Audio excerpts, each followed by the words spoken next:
আল কোরআনের সৈনিক আমি, নেই তো কোনো ভয়, এক আল্লাহর গোলাম আমি, এই তো পরিচয়। কার গোলাম আমরা? এই পৃথিবীর সবই নকল, এই পৃথিবীর সবই নকল, আসল কিছুই নয়, এক আল্লাহর গোলাম আমি, এই তো পরিচয় আমার, এই তো পরিচয়। ঠিক কিনা? কোরআন হাদিস শাসনতন্ত্র রাসূল আমার নেতা, উৎসাহ মোর চিরম্লান ইতিহাস বীর গাথা। কোরআন হাদিস শাসনতন্ত্র রাসূল আমার নেতা, উৎসাহ মোর চির অম্লান ইতিহাস বীর গাথা। এক আল্লাহ ছাড়া আমার দিলে, এক আল্লাহ ছাড়া আমার দিলে নেই তো কারো ভয়, এক আল্লাহর গোলাম আমি, এই তো পরিচয় আমার, এই তো পরিচয়। আল কোরআনের সৈনিক আমি, নেই তো কোনো ভয়, এক আল্লাহর গোলাম আমি, এই তো পরিচয় আমার, এই তো পরিচয়। ঠিক কিনা?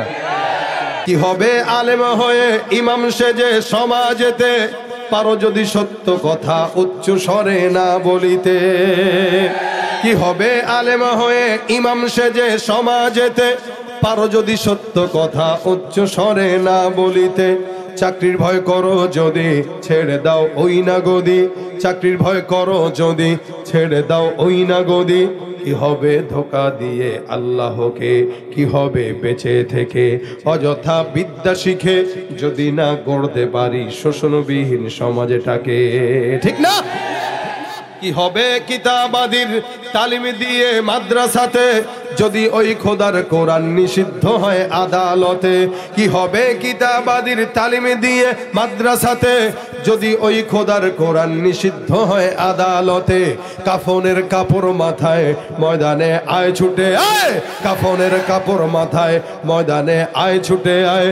বিলিয়ে দে না তোদের জীবনটাকে, কি হবে বেঁচে থেকে অযথা বিদ্যা শিখে, যদি না গড়তে পারি শোষণবিহীন সমাজটাকে। ঠিক না? হক কথা সব জায়গায় বলা লাগবে। কি বলেন? হক কথা ক্ষমতা থাকলেও বলা লাগবে, না থাকলেও বলা লাগবে। হক কথা এমপি হইলেও বলা লাগবে, এমপি না হইলেও বলা লাগবে।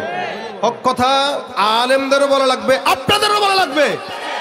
ইসলামের পক্ষে জবান থাকবে তো জবান টিকবে, ইসলামের বিপক্ষে জবান যেটা খুলবে ওই জবান বাংলার জমিনে টিকবে না ইনশাআল্লাহ। এই জন্য জবান যতদিন আছে কার গোলামি হবে? কার গোলামি হবে? ভাইরা আমার, খালি জবানের একটু এলোমেলো তো সম্মান নষ্ট হয়ে যায়। জবান ধ্বংস তো সবকিছু ধ্বংস। এই জন্য রাসূল বলেন, তুমি দুইটা জিনিসের গ্যারান্টি দাও, হয়তো তোমার জবান আর তোমার লজ্জা স্থান, এই দুইটা জিনিস দামি। এই দুইটা অঙ্গ ছোট, কিন্তু ছোট অঙ্গের কাজও বেশি। যখন এই ছোট অঙ্গ দুইটা ভালো কাজে লাগে তো ওর দাম বেশি বেড়ে যায়, আর যখন এটা খারাপ কাজে লাগে ওর চাইতে খান্নাস আর কেউ হইতে পারে না। কথা এটা দামি জিনিস, কালাম এটা দামি জিনিস। আল্লাহ যদি প্রত্যেকটা কথার বিপরীতে টাকা নিত, আমরা কথা বলতে পারতাম না। কিন্তু আল্লাহ পাক ফ্রি করে দিয়েছে, ফ্রি, যা মন চায় বলো। এই কারণে লাগামো টেনে ধরছেন না, যা মন চায় বলো না, খালি একটু হেফাজত করে বলতে পারবা তো জান্নাতের গ্যারান্টি হয়ে যাবে। আর হেফাজত করবা না তো দুনিয়াও শেষ, আখিরাতও শেষ। এই জবান দিয়ে যে কি পরিমাণে পেছ লাগানো যায়, বিশেষ করে আমাদের বাংলাদেশের ঘর সংসারগুলোতে নারীরা পেছ লাগায়, ভাইয়ে ভাইয়ে দ্বন্দ্ব লাগায় এই নারী তার জিব্বা দিয়া। সারাদিন কাজকর্ম করে ঘরে ঢুকে স্বামী আর আসলটা ধইরা বুতামটা লাগায়, আর একটা কথা বলবো না, থাক। স্বামী কয় বলো না, না না বললে তো তুমি আবার মাইন্ড করো, তুমি মনে করো আমি খারাপ, থাক। স্বামী কয় ঠিক আছে, আমি তোমার খারাপ মনে করবো না, বলো। কয় না, তোমার আম্মার বিষয়, থাক, বাদ দাও, মুরব্বী মানুষ। এই কয়ে কয়ে কয়ে বাস সংসারের ভিতরে মা আর ছেলের সম্পর্ক নষ্ট করে, ভাই আর ভাইয়ের সম্পর্ক নষ্ট করে। এভাবেই হয়। এই জবান এত খারাপ। ওই থানভী রহমতুল্লাহর সম্ভবত একটা ঘটনা পড়েছিলাম, গল্প উনি বর্ণনা করেছিলেন যে এক বাদশা তার বিবিরে খুব মহব্বত করতেন। বাদশার কাছে একটা দাসী ছিল, দাসীর এটা পছন্দ হয় না। দাসী পেঁচ লাগাবে কেমনে?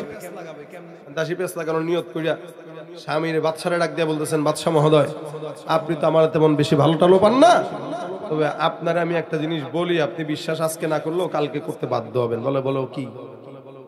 আপনার বিবি যেটা যারা আপনি সব কিছু দিয়ে রাখেন, এত মহব্বত করেন, ওই বিবি কি করে জানেন? বলে কি করে? আপনি বাদ দিয়ে আরেকজন সে মনে মনে ভালোবাসে।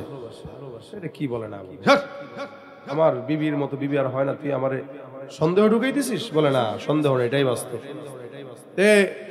একই কথা আবার বিবির কাছে যায় বলতেছে যে আপনি তো বাচ্চাকে এত কিছু করেন, শিকারের নামে কই কই যায় খোঁজ রাখেননি? বলে কই যায়? কার বলেন না, নাম তো দেয় শিকারের, কিন্তু যায় তো আরেক বেডির লোকে রাত কাটাইতে। তুমি কেমন জানো? আমার কাছে সব খবর আছে, আমি বুঝেন না গোয়েন্দাগিরি করি, আমি তো আপনার ভালোবাসি, আপনার ভালো চাই বলেই খোঁজ খবর রাখি, আপনি তো আমার চিনলেন না। এই কয়া এর চেয়েও টাকা খায়, এর থেকেও টাকা খায়। অনেক দিন চলে গেল। একদিন এরকম করতে করতে বাদশা এবং তার বিবির মাঝখানে দ্বন্দ্ব লাগায়া সন্দেহ ঢুকায় দিছে। হঠাৎ করে একদিন বাদশারে ডাক দেয়া বলে, বিবিরে ডাক দিয়ে বলে, শোনো, স্বামীর মহব্বত পাওয়ার জন্য আমার কাছে একটা রাস্তা আছে, তুমি যদি চাও আমি বলতে পারি। বলো। ভালো একটা কবিরাজ আছে। কি কবিরাজ? কি করতে বলছে বলো। কবিরাজ বলছে, তোমার স্বামীর এই যে ঘাড়ের এখানের চুল তুমি যদি নিয়ে এসে দিতে পারো তো এমন পরা দিবে, সারাদিন তোমার পিছে গুরগুর গুরগুর গুরগুর করে ঘুরবে। এখন এই কথা শুনে তো বউ মহা খুশি, আরে সামনে তো ঘুরাইতে মজা। ঠিক আছে, কি করা লাগবে? রাত্রেবেলা যখন ঘুমাবে তখন ছুরি একটা নিয়ে সুন্দর করে যাবা, এখানের কিছু চুল নিয়ে আমার কাছে দিবা, এমন পড়া দেব আজীবনের জন্য স্বামী ঘুরবে। ঠিক আছে, ভালো, কবে যাওয়া যায়? অমুক রাতে। একই অবস্থায় স্বামীরা আবার ডাক দিয়া বলতেছে, শোনেন বাদশা, পরকিয়া এত গভীর পর্যায়ে গেছে, আজকে রাত্রে সে সিদ্ধান্ত নিয়েছে, আমি খোঁজ নিয়েছি, আপনাকে সে ছুরি নিয়ে হত্যা করতে আসবে। আপনি হত্যা হইলে তারপর ওই বেটার সাথে সে ভেঙে চলে যাবে। কথা কয় না, বুঝছেন নি কথা? চিন্তা করছেন পেস্টটা লাগাইছে কোথায়? স্বামী কয় আসলেই তাই। বলে 100% তাই। দেখবেন আজকে রাত্রেই সে আপনার ঘরে ছুরি নিয়ে ঢুকবে, যদি না ঢুকছে আমি আপনার গোলামি ছেড়ে দিয়ে অন্য জায়গায় চলে যাবো। না থাক, দেখি, অপেক্ষা করি। রাত্রেবেলা ঘুমাইছে, ঘুমের ভান ধরছে, তাকায় দেখে বিবি ঢুকছে আস্তে আস্তে, হাতের ভিতরে চাকু। স্বামী এবার চুপচাপ করে তাকায় তাকায় আস্তে আস্তে টিপ টিপ করে তাকায় যে কিরে, চাকু নিয়ে ঢুকছে, তার মানে আমার দাসীর কথাই সত্য। কি করবে কি করবে? দাসীর কথা যদি সত্য হয়, চাকু নিয়ে যদি আমরা মারতেই আসে তাহলে তো বিপদ। আসছে বিবি, আয়েশা মহব্বতের ঠেলা এই জায়গায় ধরছে, চুল কাটবে, চাকুটা লাগাইছে। স্বামী মনে মনে কয়, এখন যদি চুপ থাকি তাহলে তো গলা কেটে নিয়ে যাবে। ভাই, নাস্তিক আর মুরতাদ বেঈমানেরা আমাদের ইসলামের গলায় চাকু দিয়ে ধরে রাখছে। এই মুহূর্তেও যদি চুপ থাকেন ইসলাম কেটে নিয়ে চলে যাবে। এই কারণে ইসলামকে টিকিয়ে রাখার জন্য কোন নাস্তিক মুরতাদের হাতে ছুরি দেখলে চুপ করে বসে থাকা যাবে না। ঠিক কিনা জোরে কর। আল্লাহ পাক রব্বুল আলামিন আমাদের ইমানি কুওয়াতকে বাড়ায় দেখ, বলেন আমিন। সব সময় চুপ থাকলে হয় না, কিছু সময় জবাব দিতে হয়। স্বামী ওই কথা শুনে আর হালত দেখা জবাব দেওয়ার জন্য তো রেডি, যে যেই বউ আমারে মারার জন্য আসে পরে রাখাচ্ছে না রাখা বলে। এবার গড়াল থেকে ছুরিটা এমনি ধইরা বিবির সাথে সাথে পেটের ভিতরে ঢুকাই দিছে, বাস বিবি খালাস। এবার দাসী মহোদয় সুন্দর করে শাড়ি টাড়ি পরে সেজে গুজে সে ডাক দিয়া বলতেছে, বাদশা, আপনাকে বলেছিলাম না আপনার বিবি এই পরকিয়া করে, এবার বুঝেন আমি আপনার কতটা মহব্বত করি। আপনার এই জায়গার যোগ্যতা শুধু আমি রাখি, আর এরা কেউ না। শুধুমাত্র সাময়িক একটা ছোট্ট কথা তার জিহ্বা দিয়া দুনো দিকে পেঁচ লাগায়া গোটা সংসার ধ্বংস করে দেয়। এজন্য জবান বড় দামি জিনিস। এটা যখন ভিতরে থাকে তখন দামি থাকে, এটা যখন বের হয় তখন এটার হালত হয় দুইটা, হয়তো এটা সুগন্ধি ছড়ায়, নয়তো দুর্গন্ধ ছড়ায়। এ কারণে জবান দিয়ে কথা বলার আগে হিসাব করা দরকার, আমি কি বলছি না বলছি। এজন্য আল্লাহ বলেন, গীবত শিকায়ত থেকে তোমরা বাঁচো। ওয়ালা ইয়াগতাব বা'দুকুম বা'দা, একে অপরের গীবত করো না। কেন? গীবত করলে কি হয়? বলে যে ইমানদারটা নামাজ পড়লো, রোজা রাখলো, সব করলো, করার পরে আরেকজনের গীবত, ইমানদার যা নামাজ পড়লো সব কিছু গীবতের মাধ্যমে ধ্বংস হয়ে ওই বেচারার গুনাহগুলো তার কাঁধে আসলো, তার আমলটা তার কাঁধে গেল, খালি রদবদল হয়ে গেল, রদবদল। এই কারণে আমি বলি, গীবত যদি করতে হয় ভাই, নিজের বাবার গীবত করেন, মায়ের গীবত করেন। এখন আপনারা বলবেন এটা কেমন কথা, মা বাবার গীবত কেমনে করে? আবার মা বাবা সবচেয়ে সম্মানিত দামি, মা বাবার গীবত করতে পারেন না তো আরেক ভাইটা করেন কেন? আপনার কাছে আপনার মা বাবার যেমন দাম আছে মুসলমান ভাইয়ের দাম নাই? অথচ আল্লাহ পাক বলেন প্রত্যেকটা মুমিন এরা ভাই, ইন্নামাল মুমিনুনা ইখওয়া, মুমিনরা ভাই ভাই। রাসূল বলেন মুমিনরা ভাই। এখন যদি কোনো মুমিন ভুল করে তাহলে কি করবেন? ইসলাহের নিয়তে তাকে মহব্বতের সাথে সংশোধন করে দেন। ফাসলিহু বাইনা আখাওয়াইকুম, তুমি তোমার ভাইদের মাঝখানে মহব্বতের সাথে ওটা সংশোধন করে দাও। ওয়াত্তাকুল্লাহ, সংশোধন করতে যায় জুলুম করো না, অত্যাচার করো না, তাকওয়া অর্জন করো, আল্লাহর ভয় রাখো অন্তরে। কোন মুমিন ভাইকে ভুল করার সাথে সাথে তাকে সুন্দর করে ধরায় দাও, ভাই তোমার এটা অন্যায়। কিন্তু গীবত শিকায়েত করো না। কেন? গীবত তোমার আমলকে উই পোকা যেমনি নষ্ট করে, ও সম্পদ তোমার আমলকে উই পোকার মতো নষ্ট করে ছেড়ে দিবে। এ কারণে আমি বলি গীবত করতে হলে মা বাবার নামে করবেন। কেন? আপনি যখন গীবত করবেন, আপনি থাকেন গাজীপুর কোনাবাড়িতে, গীবত করলেন চট্টগ্রামে থাকে যে এমন একজন ব্যক্তির, লাভ হইল কি? আপনি এখানে বসা নিজের খেয়ে নিজের পড়ে চট্টগ্রামের একজন লোককে আমল দিয়ে জান্নাতে যাওয়ার রাস্তা সহজ করে দিচ্ছেন। তার চাইতে আপনি আপনার ঘরের মায়ের বিরুদ্ধে কথা বলেন, বাবার গীবত করেন, অন্তত আপনার নেক আমলগুলো আপনার মা বাবার কাছে যাক, ঘরের আমল ঘরেই থাক, ওনারা জান্নাতে যাক। লিল্লাহে তাকবীর, আওয়াজ দিয়া নারায়ে তাকবীর। যতক্ষণ আছেন সওয়াব হবে না গুনাহ হবে? সওয়াব হবে না গুনাহ হবে? ভাই এই জন্য যে কোনো ওলামা একরাম আসবে স্বতঃস্ফূর্ত আওয়াজ দিবেন। ওলামা একরাম আপনাদের স্বতঃস্ফূর্ত আওয়াজের মাধ্যমে তাদের বয়ানকে আরো সুন্দর করে গোছাইতে পারবে। এই জন্য জবান বন্ধ করে থাকা যাবে। গানের প্যান্ডেল হইলে তো ওখানে চিল্লায়, বুড়া মানুষও জওয়ান হয়ে যায়। 80 বছরের বুড়াও তাকাইলে মনে হয় 20 বছরের যুবক। টুপি মাথায় দিয়াও নাচে।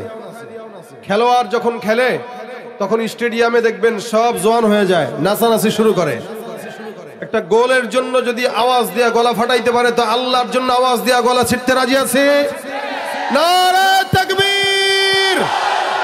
আল কোরআনের আলো, আজকের মাহফিল, লিল্লাহে তাকবীর। আওয়াজ বন্ধ করে রাখা যাবে? আল্লাহ পাক আমাদেরকে কবুল করুক। দাঁড়ান আছেন, একটু দয়া করে ভিতরে চলে আসেন, সওয়াব হবে ইনশাআল্লাহ। সবাই বসেন। রাসূল সাল্লাল্লাহু আলাইহি ওয়াসাল্লামের এই মজমায় কোরআন হাদিসের এই মজমার সাথে স্বয়ং নবী করিম সাল্লাল্লাহু আলাইহি ওয়াসাল্লামের রওজার সঙ্গে সরাসরি কানেকশন আছে। যতক্ষণ এখানে বসবেন নাযালাত আলাইহিমুস সাকিনা, আল্লাহ পাক আসমান থেকে আপনাদের উপরে রহমত বর্ষণ করবেন। এজন্য দাঁড়িয়ে না থেকে সবাই বসেন। বসে যারা তারা বিনয়ী, যারা দাঁড়িয়ে থাকে তারা অহংকারের কারণে দাঁড়িয়ে থাকে। এই কারণে আল্লাহ পাক রব্বুল আলামিন বলেছেন যখন কেউ বসতে চায় এদেরকে বসার জায়গা করে দাও। দুনিয়াতে কেউ যদি কাউকে বসার জন্য জায়গা করে দেয় তা আল্লাহ পাক জান্নাতে ওর জন্য জায়গা করে দেয়। এই জন্য সবাইকে বসার সুযোগ করে দেয়।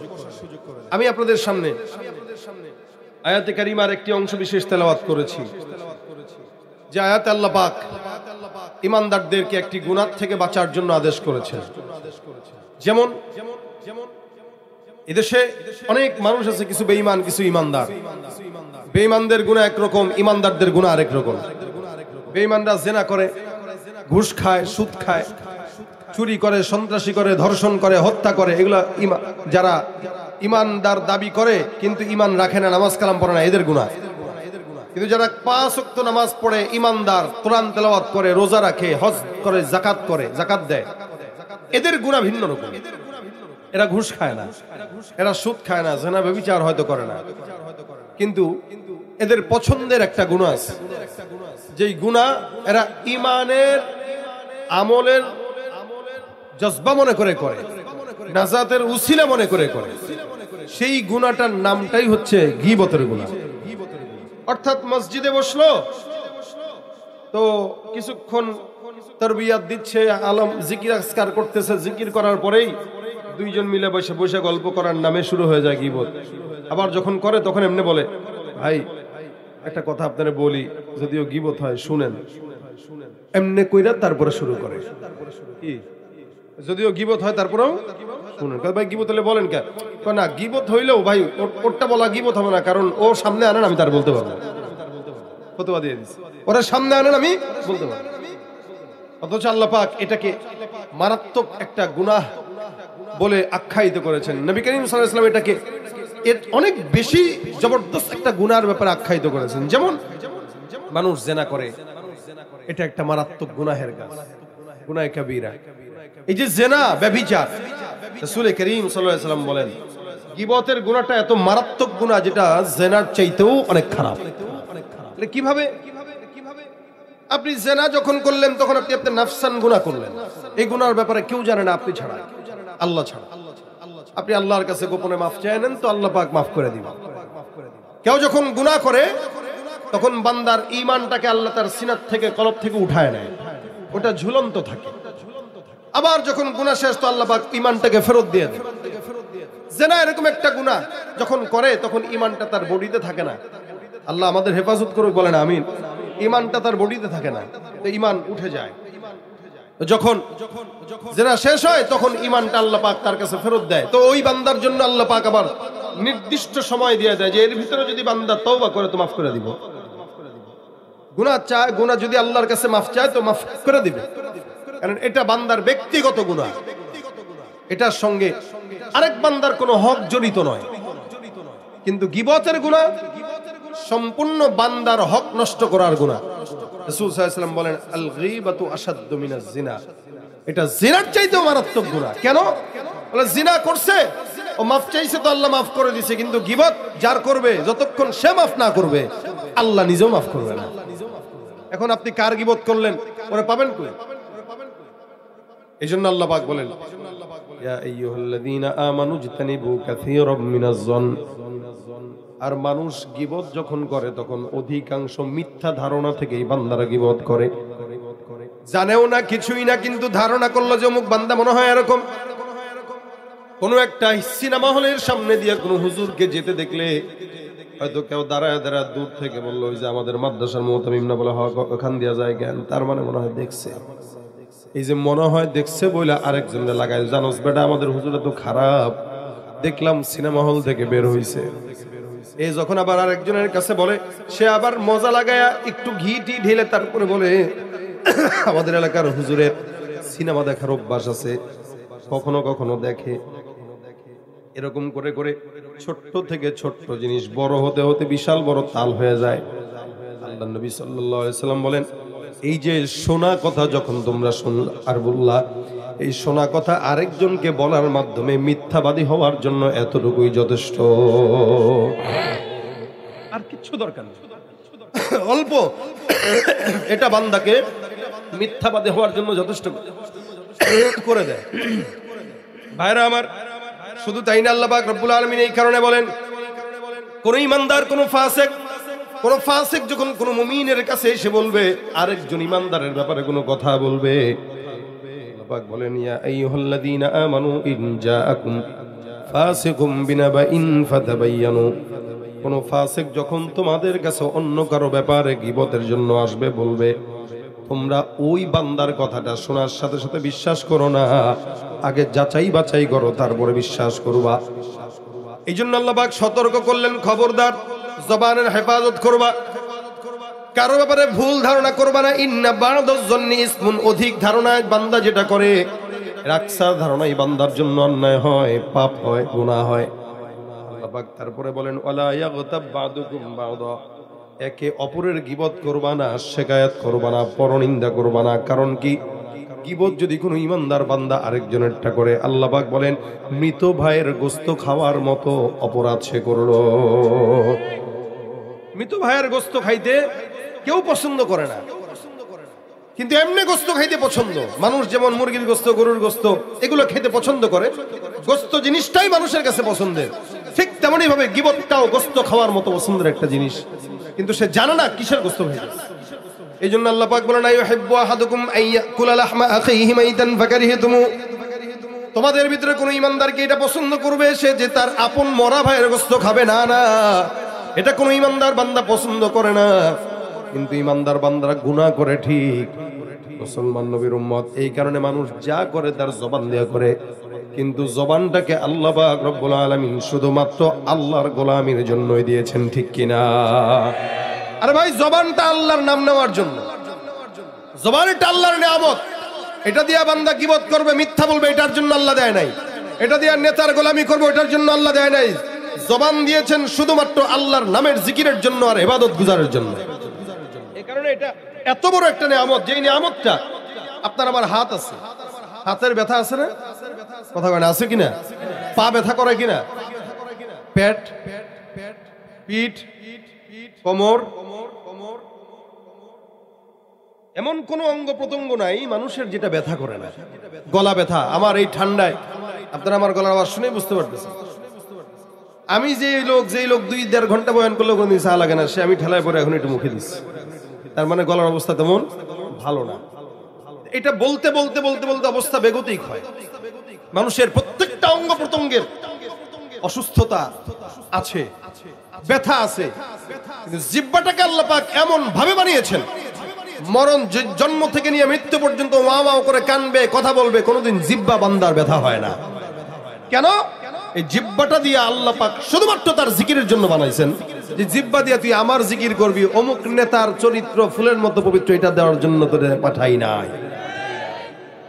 এই জন্য ভাইরা আমার, জিহ্বাটা দামি। নবী বলেন, তোমরা তোমাদের জবানের হেফাজত করো।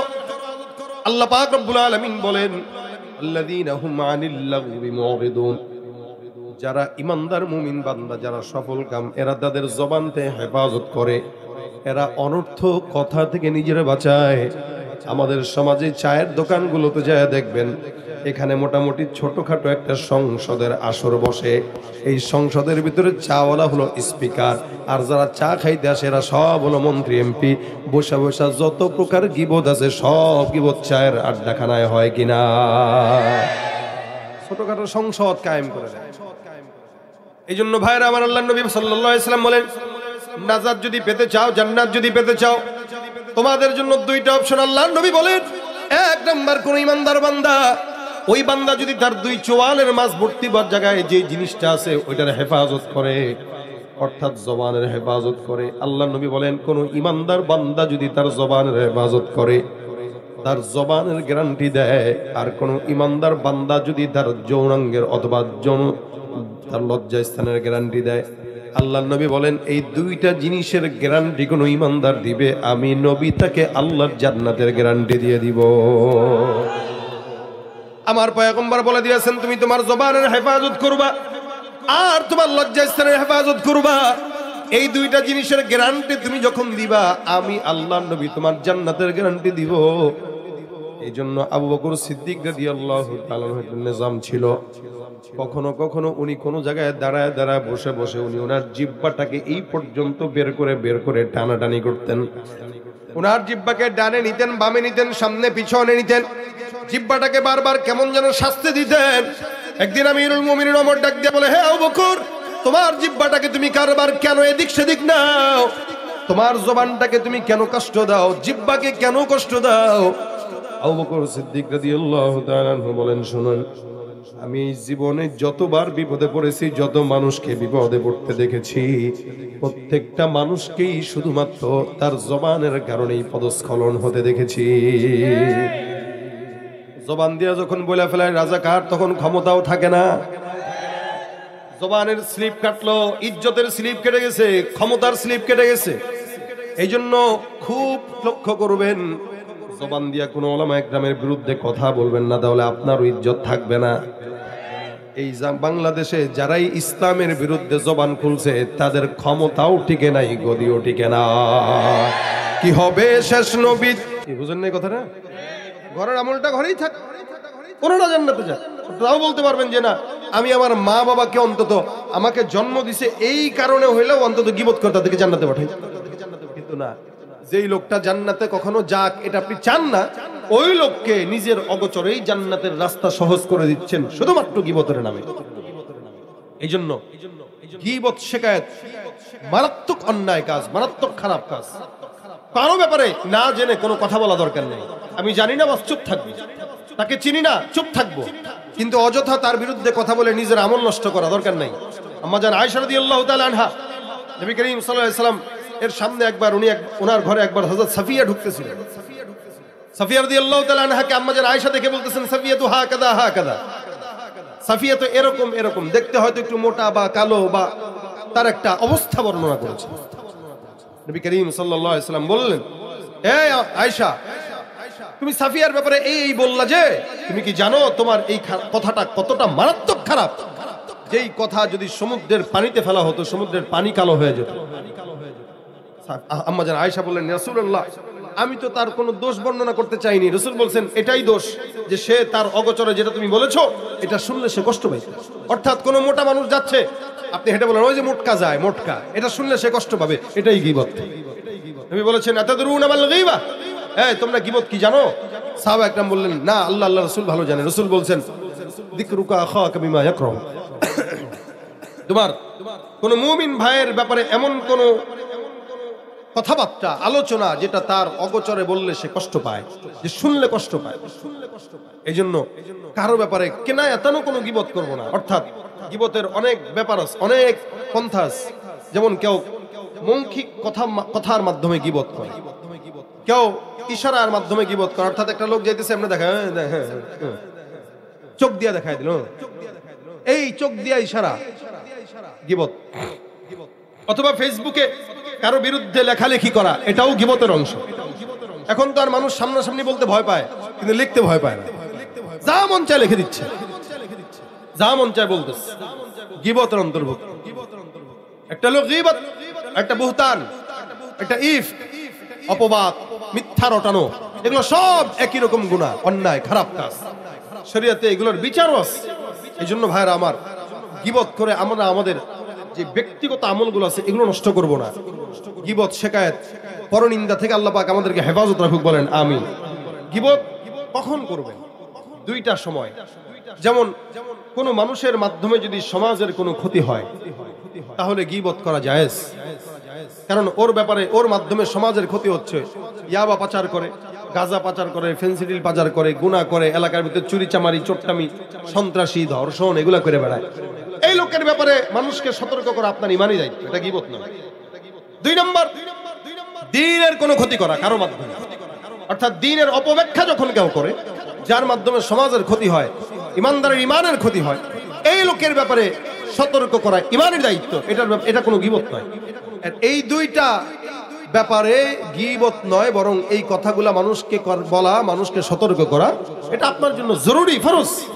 নয়তো মানুষ ধোঁকাগ্রস্ত হবে, দ্বীনের ব্যাপারে ক্ষতিগ্রস্ত হবে। এর বাহিরে ব্যক্তিগত স্বার্থে বা এমনি আছে না, ভাল লাগে না এরা আমার। অনেক মানুষ আছে দেখবেন, মানে চিনে না, জানে না, কোনোদিন কথা হয় নাই, দেখা হয় নাই, ভাল লাগে না। ভাই কেন ভাল লাগে না? কাদুর ফালতু। কেন ফালতু? জানি না, এমনি। আর জানো না তো বলো কেন? তুমি চিনো না, জানো না, কথা বলো নাই, তার সাথে মিশো নাই, সফর করো নাই, লেনদেন করো নাই, এমনি একটা মানুষকে ভাল লাগে না, এটা কেমনে হয়? অথচ রাসূল সাল্লাল্লাহু আলাইহি ওয়াসাল্লাম একটা মানুষের মহব্বতকে কতটা গুরুত্ব দিয়েছেন। নবী বলেন, দুনিয়াতে কোনো জমিনের মানুষ যদি কারো ব্যাপারে সাক্ষী দেয় যে এই লোকটা ভালো, আল্লাহ রাসূল সাল্লাল্লাহু আলাইহি ওয়াসাল্লাম বলেন, দুইজনও যদি সাক্ষী দেয় তার ব্যাপারে, তো সে জান্নাতি হয়ে যাবে। একটা মুমিনের সাক্ষী কত বড় দামি। সেখানে বাস সে আরেকজন মুমিনের ব্যাপারে বাস ভাল লাগে না। কেন? তার যে উন্নতি, এই উন্নতি সে দেখতে পারে না, এই জন্য তার ভাল লাগে না। এই জন্য জবান দিয়া গীবত, শিকায়েত কারো ব্যাপারে করবো না, পরনিন্দা করব না। জবান দিয়েছেন আল্লাহ, জবান দিয়ে যতক্ষণ সময় হয় আল্লাহ পাকের গোলামি করব। জবান দিয়া যা করতে পারি সেটা ইবাদত করব, কিন্তু মানুষের গীবত, শিকায়েত করে নিজের আমল নষ্ট করার কোনো যৌক্তিকতা নাই। এই জন্য রাসূল সাল্লাল্লাহু আলাইহি ওয়াসাল্লাম বলেছেন, তোমরা খাঁটি মুসলমান তখন হবা মান সালিমাল মুসলিমুনা মিন লিসানিহি ওয়া ইয়াদিহি, সেই তো মুসলমান যার হাত এবং জবান থেকে অন্য কোন মুসলমান নিরাপদে থাকে। আমরা চেষ্টা করব আমাদের হাত এবং আমাদের জবান থেকে অপর কোন মুসলমান ভাইকে হেফাজত রাখার। রাজি আছি ইনশাআল্লাহ? আল্লাহ আমাদের গীবত মুক্ত হায়াত দান করুন। ভাই কারো ব্যাপারে গীবত করবেন না। গীবত মানে কারো অগোচরে কার কোনো একটা দোষ ত্রুটি নিয়ে কথা বলা, শিকায়াত করা। সে মোটাই বলা, সে কালো এটা বলা, সে শুকনা এটা বলা, সে চিকন এটা বলা, সে লম্বা এটা বলা, অথবা কিতাবী নামে ডাকা, মানে তার নাম বাদ দিয়া অন্য কোন নামে ডাকা। ওয়ালা তালমিজু আনফুসাকুম ওয়ালা তানাবাযু বিল আলকাব। আল্লাহ পাক বলেছেন, খবরদার বাজে বাজে লকব দিয়া কোনো মুমিন যেন কোনো মুমিনকে না ডাকে। যেখানে আল্লাহ নিজে মুমিন বলে ডেকেছেন, সেখানে কোনো মুমিনকে অন্য কোনো নামে ডাকা যাবে না, নিষেধ। এই জন্য আমরা আমাদের জবানের হেফাজত করব, কথা অল্প বলবো। সাহাবা একরামরা সময় পেলে জিকির আজকার করতেন, আর আমরা সময় পেলে গীবত শিকায়েত করি। হযরত আবু হুরায়রা রাদিয়াল্লাহু তাআলা আনহুর ব্যাপারে আসছে, উনি প্রতিদিন শুধুমাত্র আস্তাগফিরুল্লাহ ওয়া আতুবু ইলাইহি 12,000 বার পাঠ করতেন। জোরে বলেন সুবহানাল্লাহ। 12,000 বার পাঠ করতেন। ওনার কাছে 2,000 গিট্টু দেওয়া একটা দড়ি ছিল, 2,000 গিট দেওয়া। এটা উনি সবসময় শোয়ার আগে 2,000 বার সুবহানাল্লাহ বইলা তারপরে ঘুমাইতেন। তাদের হাল দেখেন, আমাদের হাল দেখেন। আপনি কেমন এত সময় কই ভাই? ভাই সারা সময় আমরা অযথা কথা বলি। আপনি যদি হাতের ভিতরে একটা তাসবিহ নিয়া, ডিজিটাল তাসবিহ নিয়া একটু খালি আজকে নিয়ত করেন যে আমি দেখবো কতবার পড়তে পারি, দেখবেন আপনার প্রত্যেকদিন 10-15 হাজার বার পড়া হয়ে গেছে। তার মানে আপনি 10-15 হাজার বার পড়ার টাইমে আপনি সারাদিন খালি এলোমেলো কথা বলেন, গীবত করেন, যার কারণে জিকির করতে পারেন না। এই কারণে জবানটাকে আল্লাহর জিকিরে ভিজায় দেন, জবানকে গীবত থেকে, শিকায়াত থেকে বাঁচিয়ে রাখার চেষ্টা করেন। আল্লাহ পাক যেন আমাদের জবানের হেফাজত করার তৌফিক দান করে। এই জবান দিয়ে আল্লাহর গোলামি ছাড়া কারো গোলামি করতে যেন না দেয়। জোরে বলেন আমিন।